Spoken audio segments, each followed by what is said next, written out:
എല്ലാ കൂട്ടുകാർക്കും നമസ്കാരം. 10ാം ക്ലാസ്സിലെ ഫിസിക്സ് ക്ലാസ്സിലേക്ക് സ്വാഗതം. നമ്മൾ ഒന്നാമത്തെ ചാപ്റ്ററായ സൗണ്ട് വേവ്സ് ഉണ്ട്. ഇതിന്റെ ഒരു വൺ ഷോട്ട് റിവിഷൻ ആണ് നമ്മൾ ഈ ഒരു വീഡിയോയിൽ ഇന്നിപ്പോൾ ചെയ്യാൻ പോകുന്നത്. അപ്പൊ നമുക്ക് നോക്കാം. അപ്പൊ ഈ ചാപ്റ്ററിൽ നമ്മൾ ആദ്യമായിട്ട് പഠിക്കുന്നത് ഓസിലേഷനെ കുറിച്ചാണ് അല്ലെ. ഓസിലേഷൻ അല്ലെങ്കിൽ എന്താണ് മലയാളത്തിൽ പറയുന്നത് ദോലനം എന്ന് പറയും അല്ലേ. എന്താണ് ഓസിലേഷൻ എന്ന് പറഞ്ഞാൽ oscillation is A periodic motion ആണ്. പീരിയോഡിക് മോഷൻ ആണ് in which an object moves two and fro at regular intervals of time about its equilibrium position.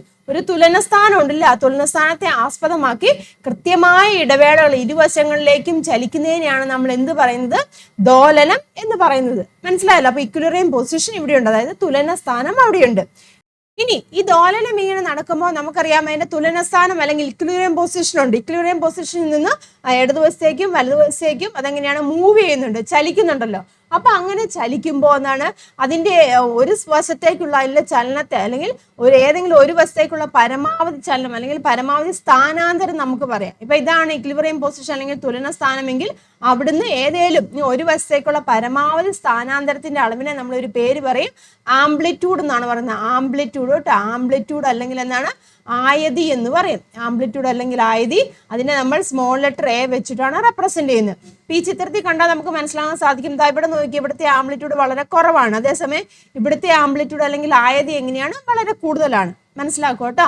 The magnitude of maximum displacement to one side from its equilibrium position is its amplitude. ആംപ്ലിറ്റ്യൂഡിനെ നമ്മൾ represent ചെയ്യുന്ന A വെച്ചിട്ടാണ്, അതായത് തുലനസ്ഥാനത്ത് നിന്ന് ഒരു വശത്തേക്കുള്ള പരമാവധി സ്ഥാനാന്തരമാണ് ആയതി എന്ന് പറയുന്ന. ആയതിനെ A വെച്ച് റെപ്രസെന്റ് ചെയ്യും. ആയതിയുടെ യൂണിറ്റ് അല്ലെങ്കിൽ ആംപ്ലിറ്റ്യൂഡിന്റെ യൂണിറ്റ് ഏതാണ്, മീറ്റർ ആണ്. മനസ്സിലായല്ലോ. ഇനി നമ്മൾ പറഞ്ഞു ഈ ദോലനം അല്ലെങ്കിൽ ഓസിലേഷൻ എന്ന് പറഞ്ഞു. അപ്പം ദോലന ചലനങ്ങൾ അല്ലെങ്കിൽ ഓസിലേഷൻസിന് എക്സാമ്പിൾസ് ഏതൊക്കെയാണെന്ന് നോക്കിയേ. ഹാങ്ങിങ് pendulum, moving two and fro. ഇല്ല, ഒരു പെൻഡുലം ഉണ്ടല്ലോ, സിമ്പിൾ പെൻഡുലൊക്കെ നമ്മൾ പഠിച്ചാണ്. അപ്പൊ സിമ്പിൾ പെൻഡുലൊക്കെ എങ്ങനെ അങ്ങോട്ടും ഇങ്ങോട്ടും, അതായത് സിമ്പിൾ പെൻഡുലം പോലെയാണ് കേട്ടോ, അത് അങ്ങോട്ടും ഇങ്ങോട്ടും മൂവ് ചെയ്യുന്നതാണ്. പിന്നെ എന്താണ്, തൊട്ടിലിന്റെ ചലനമുണ്ട്. പിന്നെ എന്താണ്, ഒരു കുട്ടി ഊഞ്ഞാലിരുന്ന് ആടുന്നൊക്കെ ഉണ്ടല്ലോ, അതൊക്കെ എന്താണ്, ദോലനങ്ങൾക്ക് എക്സാമ്പിൾ ആണ്. അതുപോലെ തന്നെ ക്ലോക്ക് ഉണ്ടല്ലോ, പെൻഡുലം ക്ലോക്ക് ഉണ്ടല്ലോ, പഴയ കാലത്തെ പെൻഡുലം ക്ലോക്ക്, ഇതൊക്കെ എന്തിന് എക്സാമ്പിൾ ആണ്, ദോലന ചലനങ്ങൾക്ക് എക്സാമ്പിൾ, അതായത് ഓസിലേഷൻസിന് എക്സാമ്പിൾ ആണ് കേട്ടോ. അത് ഓർത്ത് വെക്കോട്ടെ, ചോദിക്കാം ഓസിലേഷൻസിന് എക്സാമ്പിൾ. ഇനി നമ്മൾ ഒരു ദോലനം പൂർത്തിയാക്കുന്നുണ്ട്, അതായത് നമ്മൾ കണ്ടു, അതായത് എങ്ങനെയാണെങ്കിൽ ഒരു സിമ്പിൾ പെൻഡുലം ആണെന്നുണ്ടെങ്കിൽ എവിടുന്നാണ് ഇത് ഇങ്ങോട്ട് ഇങ്ങനെ പോകുന്നുണ്ട് അല്ലേ. അപ്പൊ എവിടുന്നാണ് സ്റ്റാർട്ട്, നമ്മൾ ഇവിടുന്നാണ് ഈ സിമ്പിൾ പെൻഡുലത്തിന്റെ ബോബിനെ നമ്മൾ ഇവിടെ കൊണ്ടുപോയി വെച്ചിട്ട് ഇവിടുന്നാണ് സ്റ്റാർട്ട് ചെയ്യുന്നതെങ്കിൽ ഇവിടെ പോയിട്ട് ഇവിടുന്ന് വിട്ടിട്ട് ഇവിടെ വന്ന് തിരിച്ചിവിടെ വരുമ്പോഴാണ്, അതായത് എയിൽ നിന്ന് സ്റ്റാർട്ട് ചെയ്ത് ഇത് ബി ആണെന്ന് വിചാരിച്ചു, ബിയിൽ ചെന്നിട്ട് തിരിച്ച് എയിലേക്ക് വരുവാണെങ്കിലാണ് അതിന് ഒരു ദോലനം പൂർത്തിയാക്കി അല്ലെങ്കിൽ ഒരു ഓസിലേഷൻ പൂർത്തിയാക്കി നമ്മൾ പറയുന്നത്. അതിനെടുക്കുന്ന സമയത്തിന് നമ്മൾ ഒരു പേര് പറയും, എന്താണ്, പീരീഡ് എന്നാണ് പറയുന്നത്. പീരീഡ് കേട്ടോ. The time taken for one oscillation പഠിച്ചു വെക്കോട്ടോ. Time taken for one oscillation is period ആണ്. അത് ഒരു ദോലനത്തിന് ആവശ്യമായ സമയത്തെയാണ് നമ്മൾ എന്ത് പറയുന്നത്, പീരീഡ് എന്ന് പറയുന്നത്. പീരീഡ് നമ്മൾ ക്യാപിറ്റൽ ലെറ്റർ ടി വെച്ചിട്ടാണ് റെപ്രസെന്റ് ചെയ്യുന്നത്. അതുപോലെ തന്നെ യൂണിറ്റ്, പീരീഡ് എന്ന് പറയുമ്പോൾ സമയമാണല്ലോ, സമയത്തിന്റെ യൂണിറ്റ് അല്ലെങ്കിൽ പീരീഡിന്റെ യൂണിറ്റ് എന്ന് പറഞ്ഞിരിക്കുന്നത് എന്താണ്, സെക്കൻഡ് ആണ്. പഠിക്കുക കേട്ടോ. ഇനി പീരീഡിന്റെ ഇക്വേഷൻ നമ്മൾ എഴുതുവാണെന്നുണ്ടെങ്കിൽ നമ്മൾ പറഞ്ഞു എന്താണ്, ഒരു ഓസിലേഷൻ അല്ലെങ്കിൽ ഒരു ദോലനത്തിന് എടുക്കുന്ന സമയം എന്നാണ് നമ്മൾ പറഞ്ഞത്, പീരീഡ് അല്ലേ. അപ്പം പീരീഡിന്റെ ഇക്വേഷൻ നമുക്ക് എങ്ങനെ പറയാം, ആകെ സമയം ഡിവൈഡഡ് ബൈ ദോലനങ്ങളുടെ എണ്ണം. ആകെ സമയം, ടോട്ടൽ സമയം. ഇപ്പം ഇവിടുന്ന് സ്റ്റാർട്ട് ചെയ്ത് ഇവിടെ പോയിട്ട് തിരിച്ചിവിടെ വരുമ്പോഴാണ് ഒരു ഓസിലേഷൻ ആവുന്നത് ഇല്ല, അല്ലെങ്കിൽ ഒരു ദോലനം ആവുന്നത്. പിന്നെ എങ്ങനെ ഓസിലേറ്റ് ചെയ്തുകൊണ്ടിരിക്കുക. അപ്പം അതിന്റെ പീരീഡ് നമ്മൾ കണ്ടുപിടിക്കുന്നത് എങ്ങനെയാണ്, എത്ര ഓസിലേഷൻ ഉണ്ടെന്ന് നോക്കുക. മനസ്സിലായത്, എത്ര ഓസിലേഷൻ ഉണ്ടെന്ന് നോക്കുക. അതുപോലെ തന്നെ എന്തുമാത്രം സമയം എടുത്തെന്ന് നമ്മൾ സ്റ്റോപ്പ് വാച്ച് വല്ല ഉപയോഗിച്ച് കണ്ടുപിടിക്കുക. അപ്പം അതിന്റെ ഇക്വേഷൻ പഠിച്ചു വെക്കണം കേട്ടോ. പീരീഡ് എന്ന് പറഞ്ഞിരിക്കുന്നത് ടോട്ടൽ സമയം divide by number of oscillation. Important ആണ് കേട്ടോ. ടോട്ടൽ സമയം divided by number of oscillation. അതിനെ നമ്മൾ ന്യൂമറിക്കലായിട്ട് റെപ്രസെന്റ് ചെയ്യുകയാണെന്നുണ്ടെങ്കിൽ T is equal to total സമയത്തിനെ നമ്മൾ സ്മോൾ ടി വെച്ച് റെപ്രസെന്റ് ചെയ്യും. ദോലനങ്ങളുടെ എണ്ണം അല്ലെങ്കിൽ നമ്പർ ഓഫ് ഓസിലേഷൻ നമ്മൾ സ്മോൾ എന്നും വെച്ചും റെപ്രസെന്റ് ചെയ്യും. മനസ്സിലായില്ല. ഈ ഇക്വേഷൻ നിങ്ങൾ പഠിച്ചു വെക്കുക കേട്ടോ, പ്രോബ്ലം ചെയ്യാൻ ആവശ്യമുള്ളതാണ്. ടൈം പീരീഡിന്റെ ഒരു ഇക്വേഷൻ ആണ് കേട്ടോ. Small T divide by N ആണ്. സ്മോൾ ടി എന്ന് പറഞ്ഞിരിക്കുന്നത് എന്താണ്, ആകെ സമയമാണ്. എൻ എന്ന് വെച്ചാൽ നമ്പർ ഓഫ് ഓസിലേഷൻ, അതായത് ദോലനങ്ങളുടെ എണ്ണമാണ് എൻ എന്ന് പറയുന്നത്. മനസ്സിലായല്ലോ.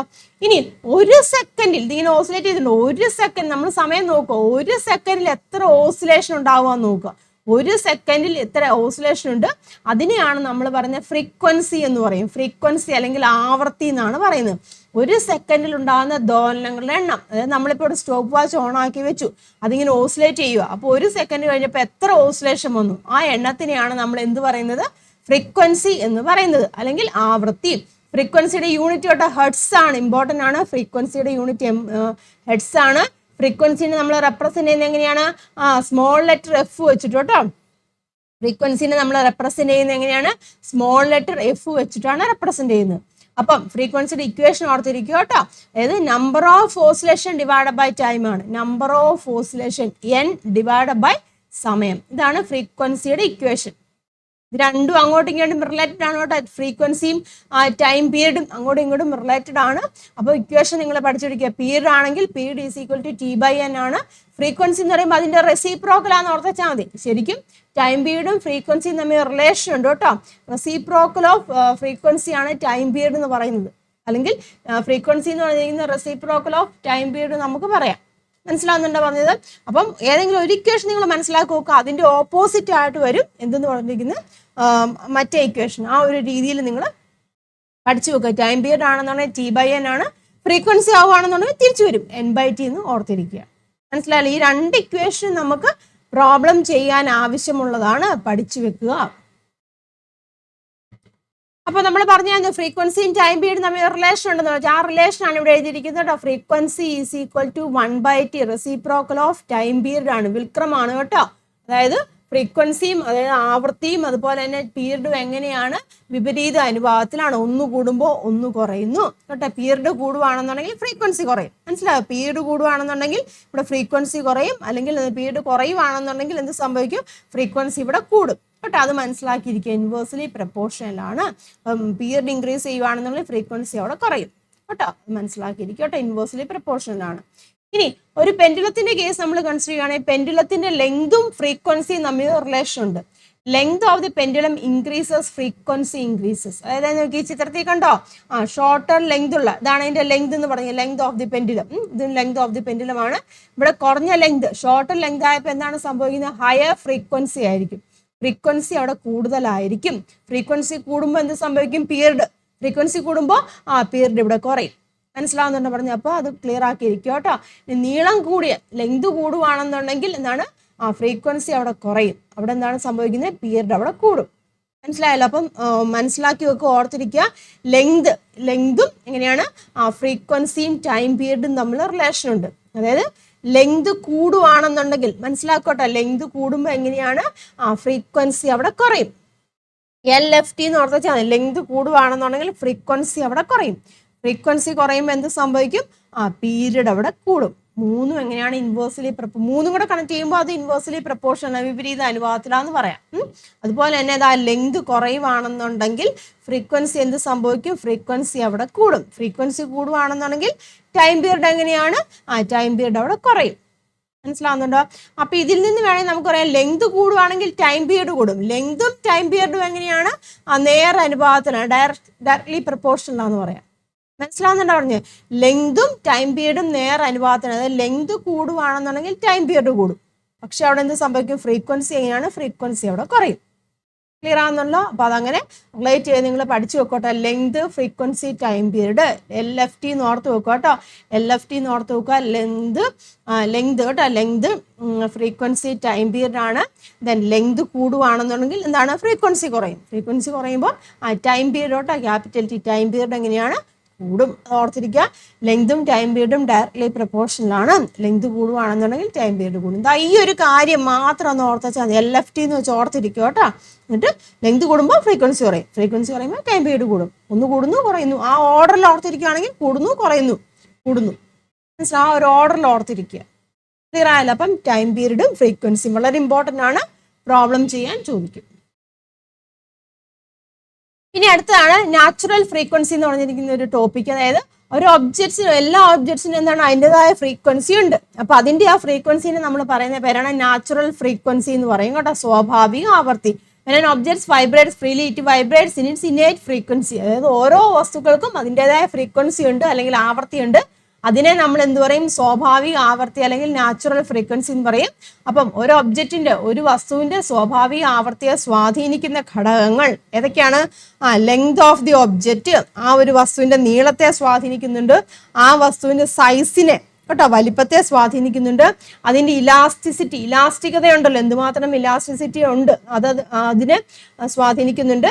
അതുപോലെ നേച്ചർ ഓഫ് ദ മെറ്റീരിയൽ, ഏത് തരത്തിലുള്ള മെറ്റീരിയലാണ്, മെറ്റലാണോ അല്ലെങ്കിൽ വുഡാണോ അല്ലെങ്കിൽ എന്താണ് പ്ലാസ്റ്റിക് ആണോ, അപ്പൊ അതൊക്കെ എന്താണ് അതിന്റെ ആവൃത്തിയെ, ആ ഒരു വസ്തുവിന്റെ സ്വാഭാവിക ആവൃത്തിയെ സ്വാധീനിക്കുന്നുണ്ട്. അപ്പൊ ഈ ഫാക്ടേഴ്സ് പഠിച്ചു വെച്ചോളൂ കേട്ടോ. നാച്ചുറൽ ഫ്രീക്വൻസിയെ അഫക്റ്റ് ചെയ്യുന്ന അല്ലെങ്കിൽ ഇൻഫ്ലുവൻസ് ചെയ്യുന്ന ഫാക്ടേഴ്സ്, സ്വാഭാവിക ആവർത്തിയെ സ്വാധീനിക്കുന്ന ഘടകങ്ങൾ കേട്ടോ, പഠിച്ചു വെച്ചോളൂ.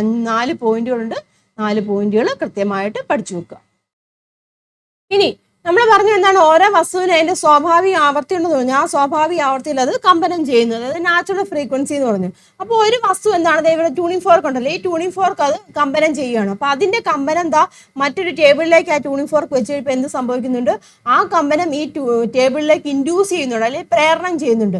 അപ്പൊ അതിനെയാണ് നമ്മൾ എന്ത് പറയുന്നത്, പ്രണോദിത കമ്പനം അല്ലെങ്കിൽ എന്താണ്, ഫോഴ്സ്ഡ് വൈബ്രേഷൻ എന്ന് പറയും. The vibration of an object induced by an external vibrating object.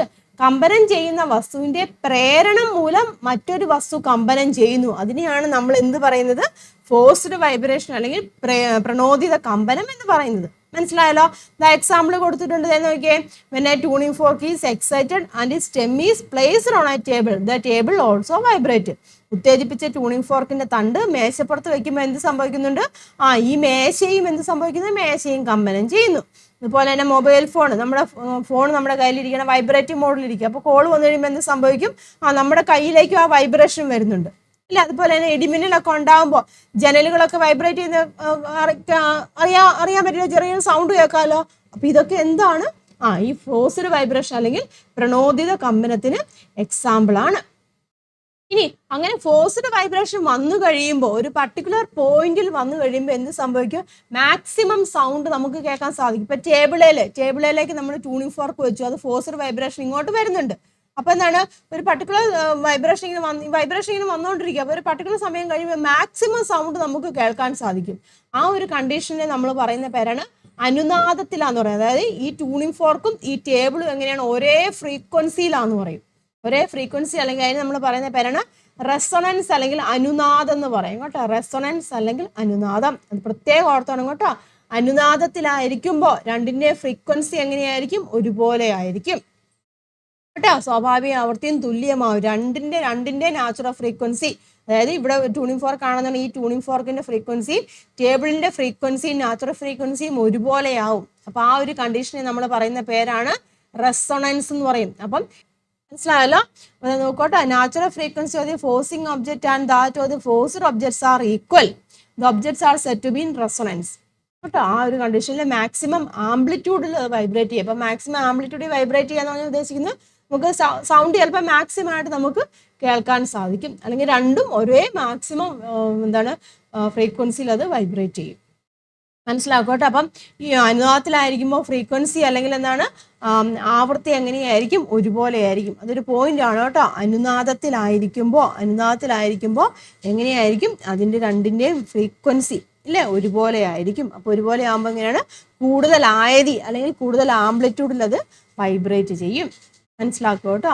ഇനി ഈ ഫോഴ്സ്ഡ് വൈബ്രേഷനും റെസൊണൻസിനും എക്സാമ്പിൾസ് ആണ് നമ്മൾ MRI സ്കാനിങ് ഒക്കെ ചെയ്യുന്നത് കേട്ടോ. MRI സ്കാനിങ്, റെസൊണൻസിനൊക്കെ എക്സാമ്പിൾ ചോദിക്കാം കേട്ടോ. ഫോഴ്സ്ഡ് വൈബ്രേഷനൊക്കെ എക്സാമ്പിൾ പഠിക്കുക കേട്ടോ. MRI scanning, radio tuning, musical instruments like guitar, violin, veena, harmonium, അതൊക്കെ വായിക്കുന്നു കേട്ടോ. സ്റ്റെത്തിലും നമുക്ക് നല്ല സൗണ്ട് കേൾക്കുന്ന എപ്പോഴാണ്, രണ്ടിൻ്റെ ഫ്രീക്വൻസി ഒരുപോലെ ആകുമ്പോഴാണ്. മെഗാഫോൺ ഒക്കെ ഉണ്ടല്ലോ, മെഗാഫോണിലെ ഹോൺസിലൊക്കെ കേട്ടോ.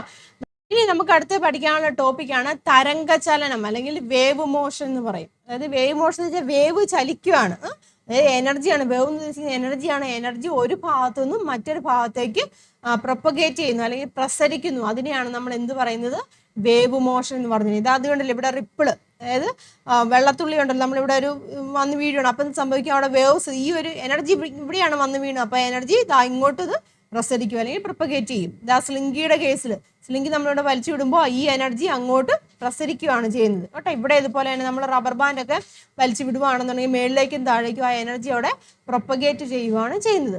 മനസ്സിലായല്ലോ? അപ്പൊ അതിനെ നമ്മൾ പറയുന്ന പേരാണ് തരംഗചലനം എന്ന് പറയും. എക്സാമ്പിൾസ് വേവ് മോഷൻ എക്സാമ്പിൾസ് ഉണ്ട് കേട്ടോ. Radio waves, seismic waves, light waves, sound waves, ripples on the surface of water, microwaves, infrared ഒക്കെ എന്തിന് എക്സാമ്പിൾ ആണ്?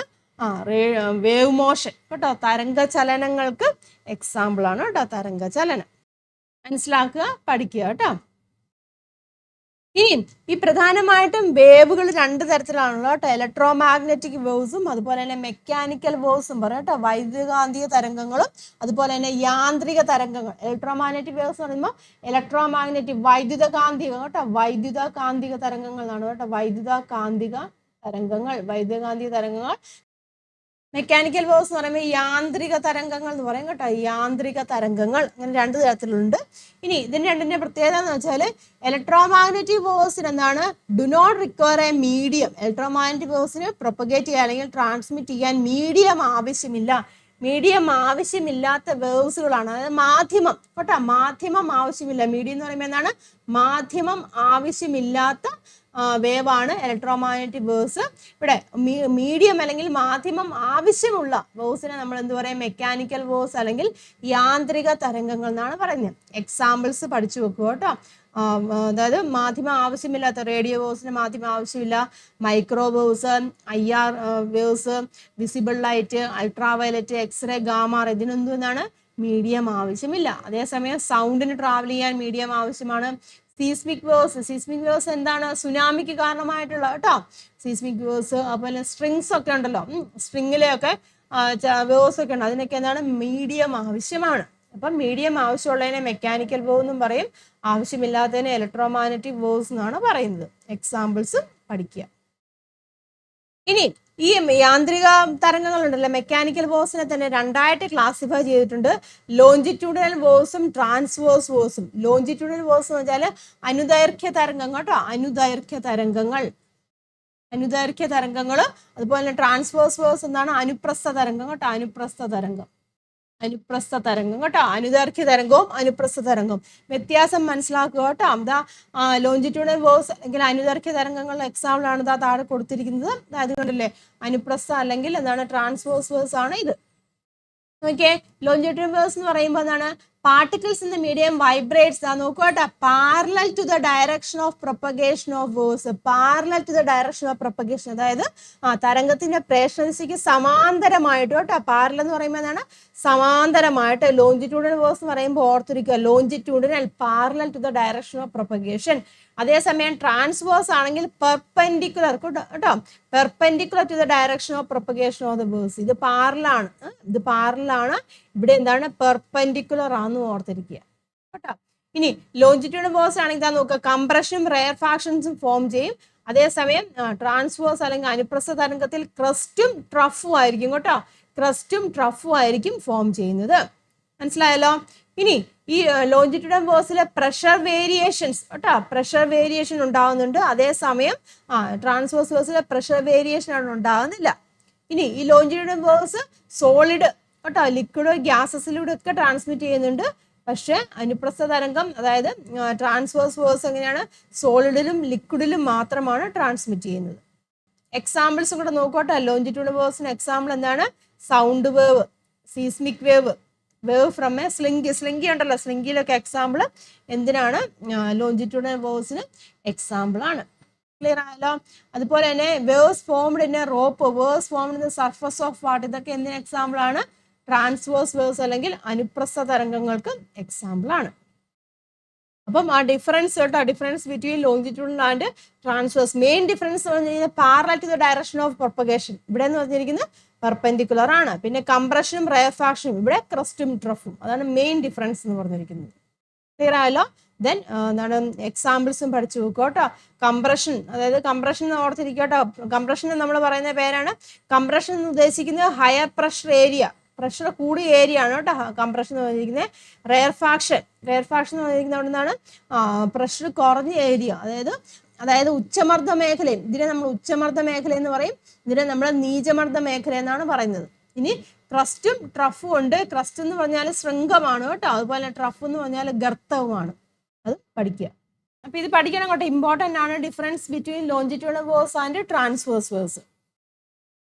ഇനി നമുക്ക് പഠിക്കാനുള്ളത് ക്യാരക്ടറിസ്റ്റിക്സ് ഓഫ് വേവ്സ്. നമ്മൾ വേവ്സ് കൊണ്ട് രണ്ട് തരത്തിലുള്ള വേവ്സ് കണ്ടല്ലോ, ലോഞ്ചിറ്റ്യൂണൽ വേവ്സ് ആണെങ്കിലും ട്രാൻസ്വേഴ്സ്, അതായത് അനുദൈർഘ്യ തരംഗം അല്ലെങ്കിൽ അനുപ്രസ്ഥ തരംഗം ഉണ്ട്. അപ്പൊ അതിന്റെ സവിശേഷതകളാണ് നമ്മൾ നോക്കുന്നത് കേട്ടോ. ക്യാരക്ടറിസ്റ്റിക്സ് ഓഫ് വേവ്സ് പ്രധാനമായിട്ടും 5 സവിശേഷതകളാണ് ഉള്ളത്. അപ്പൊ ഏതൊക്കെയാന്ന് നമുക്ക് നോക്കാം. ആദ്യത്തെ ആംപ്ലിറ്റ്യൂഡ് അല്ലെങ്കിൽ ആയതി, നമ്മൾ ആദ്യമേ പഠിച്ചതാണ് അല്ലേ. ആംപ്ലിറ്റ്യൂഡ് നമ്മൾ ആദ്യമേ കണ്ടതാണ്. ആംപ്ലിറ്റ്യൂഡ് എന്ന് വെച്ചാൽ മാക്സിമം ഡിസ്പ്ലേസ്മെന്റ് ആണ്, അതായത് തുലനസ്ഥാനത്ത് നിന്നുണ്ടാകുന്ന ഏറ്റവും കൂടിയ സ്ഥാനാന്തരം കേട്ടോ, അതിനെയാണ് നമ്മൾ ആംപ്ലിറ്റ്യൂഡ് എന്ന് പറഞ്ഞിരിക്കുന്നത്.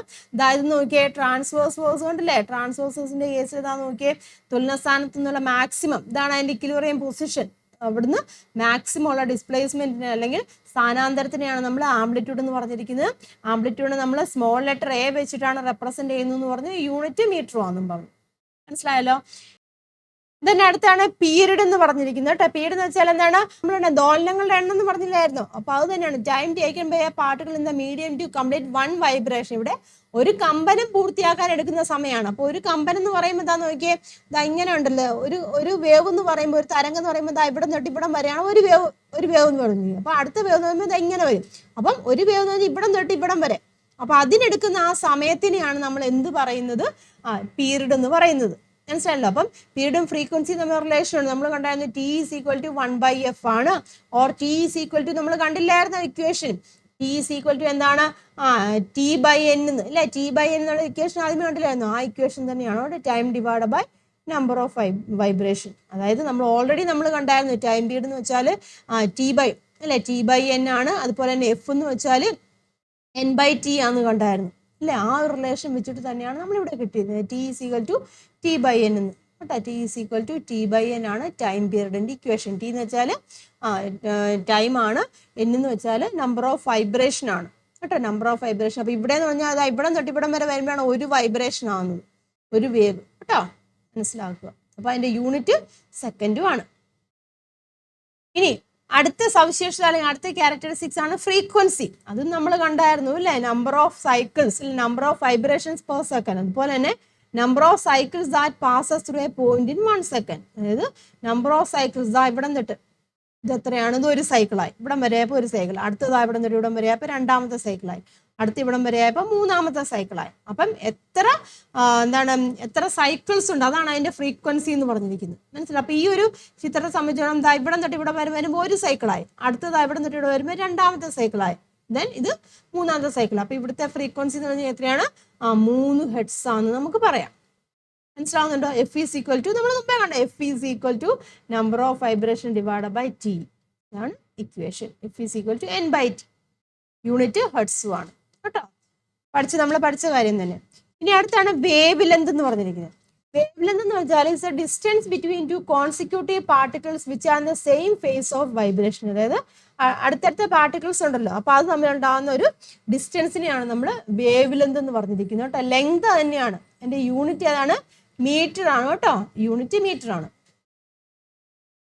അപ്പം ഈ വേവ് ലെങ്ത് നമ്മുടെ ട്രാൻസ്വേഴ്സ് ഉണ്ടല്ലോ, അനുപ്രസ്ഥ തരംഗവും അതുപോലെ അനുദൈർഘ്യ തരംഗവും ഉണ്ട്. അപ്പൊ അതിന്റെ കേസിൽ വേവ് ലെങ്ത് എങ്ങനെയാണ് വരുന്നതെന്ന് നോക്കാം.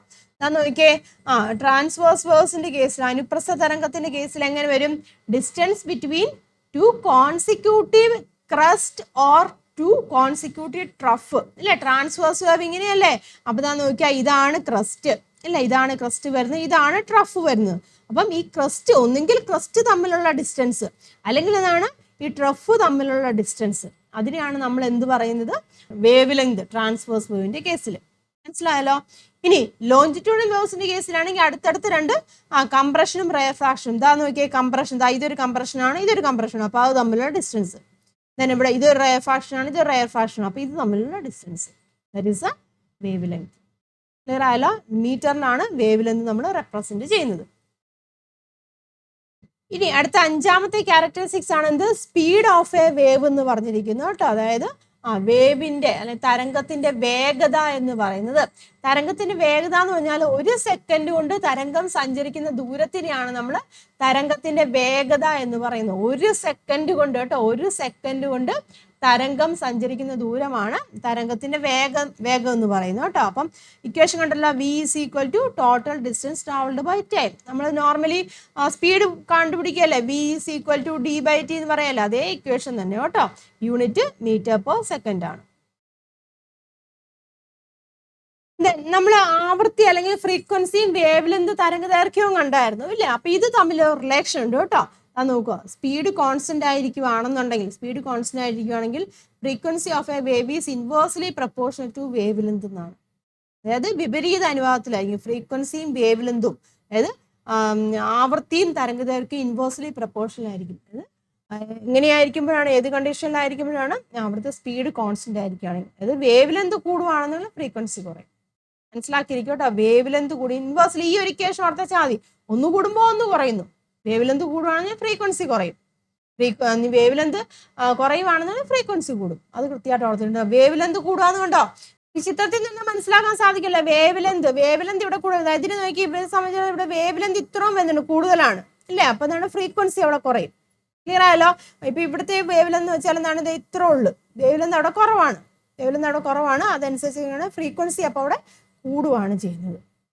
അപ്പൊ ഈ ഇക്വേഷൻ ഒന്ന് ഓർത്ത് വെച്ചാൽ എഫ് ഇൻവേഴ്സ്ലി പ്രപ്പോർഷണൽ ടു വിപരീത അനുപാതത്തിലാണ് കേട്ടോ.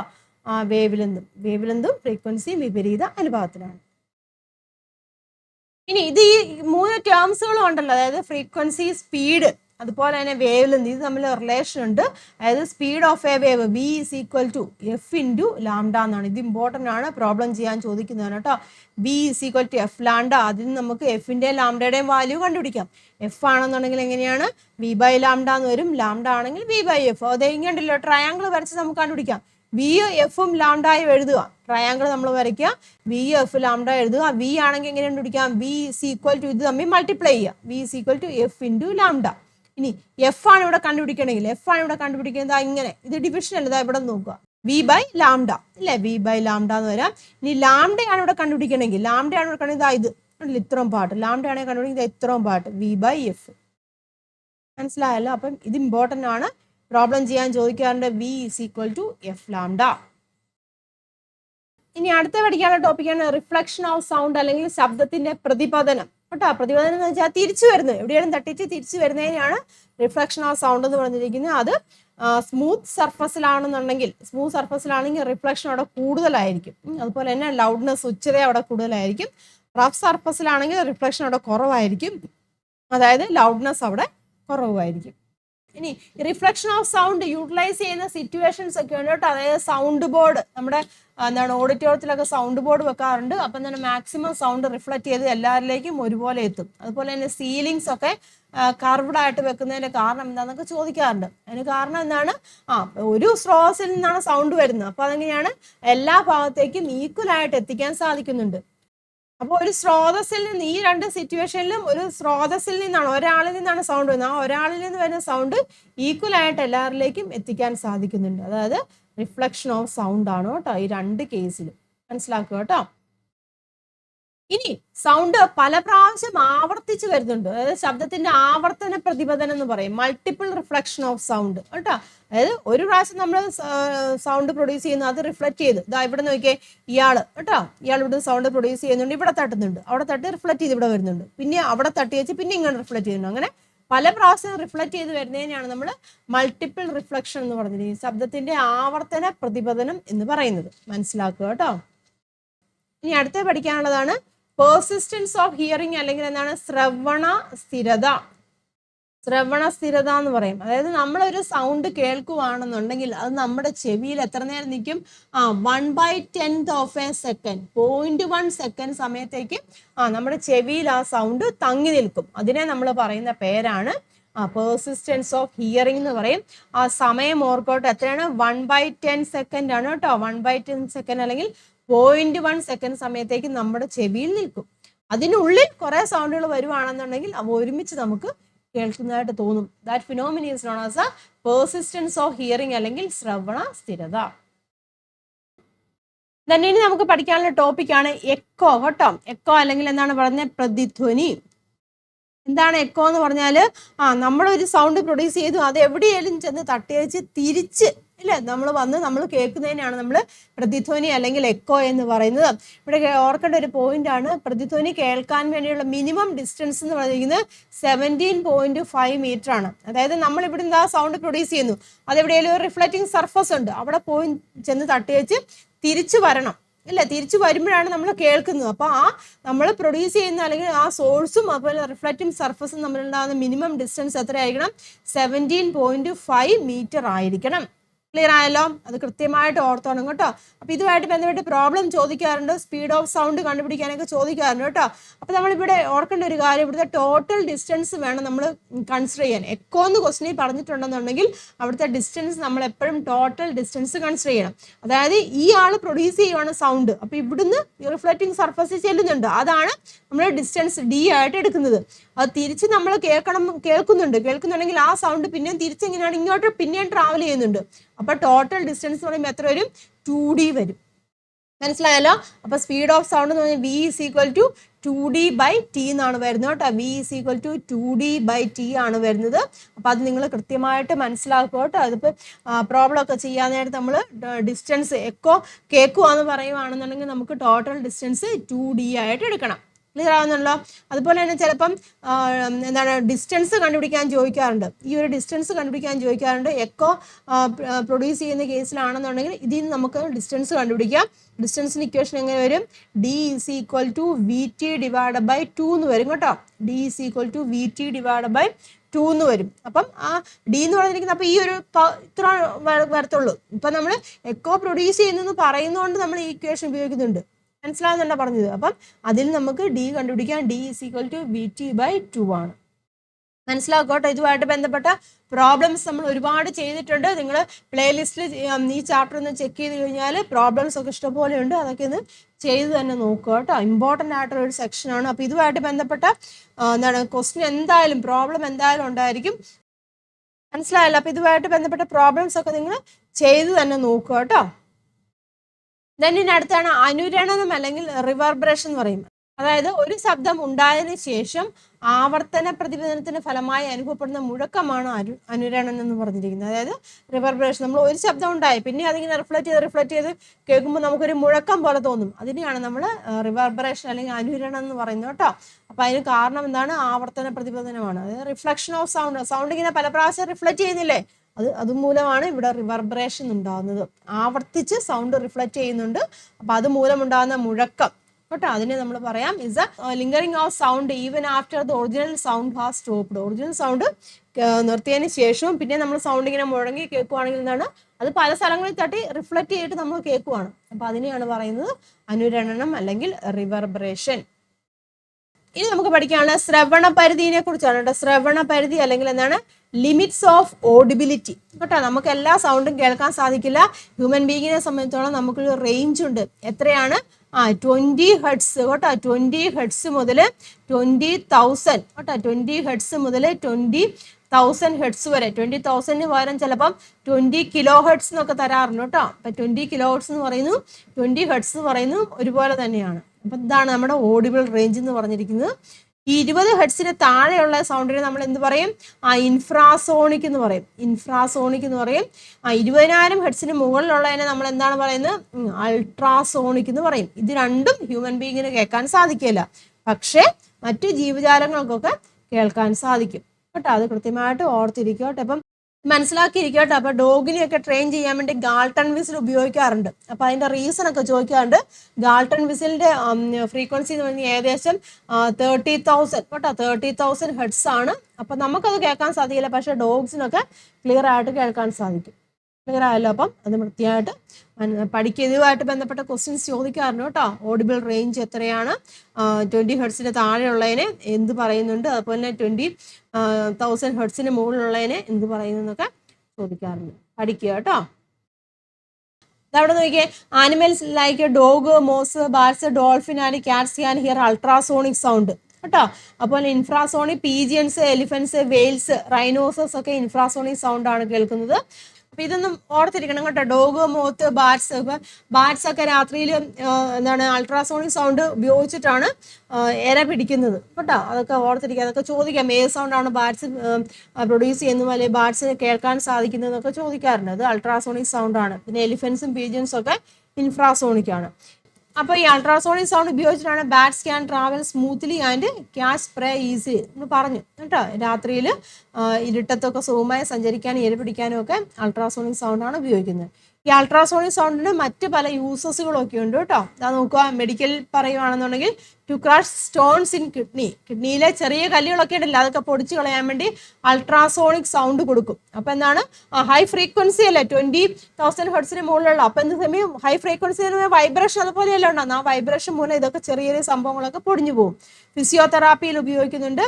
അൾട്രാസൗണ്ട് സ്കാനിങ് ഇല്ല, അൾട്രാസൗണ്ട് സ്കാനിങ് നിങ്ങൾ കേട്ടില്ല, സ്കാൻ ചെയ്യാറുണ്ട് ഇല്ലേ നമ്മുടെ ബോഡിയിലെ പാർട്സുകളൊക്കെ. ഇപ്പം പ്രധാനമായിട്ടും യൂട്രസ്, ബേബിയുടെ ഒക്കെ മൂവ്മെന്റ് ഒക്കെ അറിയാൻ വേണ്ടി അൾട്രാസോണിക് സൗണ്ട് സ്കാനിങ് ഒക്കെയാണ് ചെയ്യുന്നത് കേട്ടോ. അൾട്രാസൗണ്ട് സ്കാനിങ് ഒക്കെയാണ് ചെയ്യുന്നത്. അതായത് വൈബ്രേഷൻ വിടുക. അപ്പോൾ വൈബ്രേഷന്റെ ഫലമായിട്ട് എന്താണ്, ഇമേജ് ഉണ്ടാവും. ഇലക്ട്രിക് ഇലക്ട്രിക് ഫലമായിട്ട് ഇമേജ് ഫോം ചെയ്യും. ഒരു പ്രത്യേക മെഷീനിലാണ് ഫോം ചെയ്യുന്നത്. അപ്പം ഇലക്ട്രിക് സിഗ്നൽസ് ആണ്.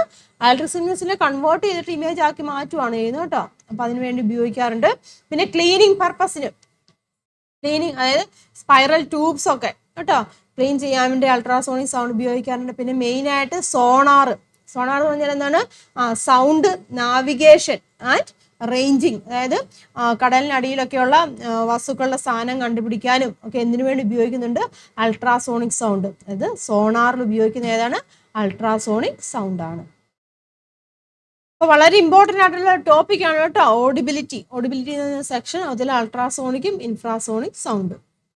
ഇനി അടുത്താണ് seismic waves and tsunami. Tsunami അറിയാലോ, സുനാമിക്ക് കാരണമായിട്ടുള്ള വേവ്സ് ചോദിക്കാറുണ്ട്. അതേതാണ്, സീസ്മിക് വേവ്സ് ആണ് കേട്ടോ. സീസ്മിക് വേവ്സ് ആണ്. Seismic waves are vibrations that travel through the earth occurs due to earth volcanic eruption or explosions. ഭൂകമ്പം, അഗ്നിപർവ്വത സ്ഫോടനം, ഇതിന്റെ ഫലമായിട്ട് ഭൂമിയുടെ പാളികളിലൂടെ സഞ്ചരിക്കുന്ന തരംഗങ്ങളാണ് സീസ്മിക് വേവ്സ് കേട്ടോ. Then study of seismic waves. Seismic വേവ്സിനെ കുറിച്ചുള്ള പഠനത്തിന് പറയുന്ന പേരാണ് സീസ്മോളജി കേട്ടോ. സീസ്മോളജി എന്ന് പറയും. പിന്നെ ഭൂകമ്പങ്ങളുടെ തീവ്രത അളക്കുന്ന ഉപകരണം ഏതാണ്, റിക്ടർ സ്കെയിൽ കേട്ടോ. റിക്ടർ സ്കെയിൽ അത് കൃത്യമായിട്ട് മനസ്സിലാക്കി. റിക്ടർ സ്കെയിലാണ് നമ്മൾ ഭൂകമ്പങ്ങളുടെ ഒക്കെ തീവ്രത അളക്കുന്നത്. ക്ലിയർ ആയല്ലോ. അപ്പൊ ഇത്രയും കാര്യങ്ങളാണ് നമുക്ക് ഈ ഒരു ചാപ്റ്ററിൽ ഡീറ്റെയിൽ ആയിട്ട് പഠിക്കാനുള്ളത്. അപ്പൊ എല്ലാ പോയിന്റ്സുകളും നമ്മൾ കവർ ചെയ്തിട്ടുണ്ട്. നിങ്ങൾ നല്ലോണം പഠിച്ചതിന് ശേഷം ഒരു റിവിഷന് വേണ്ടി മാത്രം ഈ ഒരു വീഡിയോ ഉപയോഗിക്കുക കേട്ടോ. അപ്പോൾ നമുക്ക് ഈ ഒരു ചാപ്റ്ററിലുള്ള എല്ലാ ഇക്വേഷൻസ് ഒന്നുകൂടെ നോക്കാം. ടൈം പീരീഡ് കണ്ടുപിടിക്കാൻ T is equal to time divided by number of forces. അതായത് T is equal to small t divided by n. ഈ ഒരു ഇക്വേഷൻ ഉണ്ട്. അതുപോലെ തന്നെ മറ്റൊരു ഇക്വേഷൻ ആണ് ഫ്രീക്വൻസി ആയിട്ട് റിലേഷൻ ആണ് T is equal to 1/f എന്നുള്ളത്.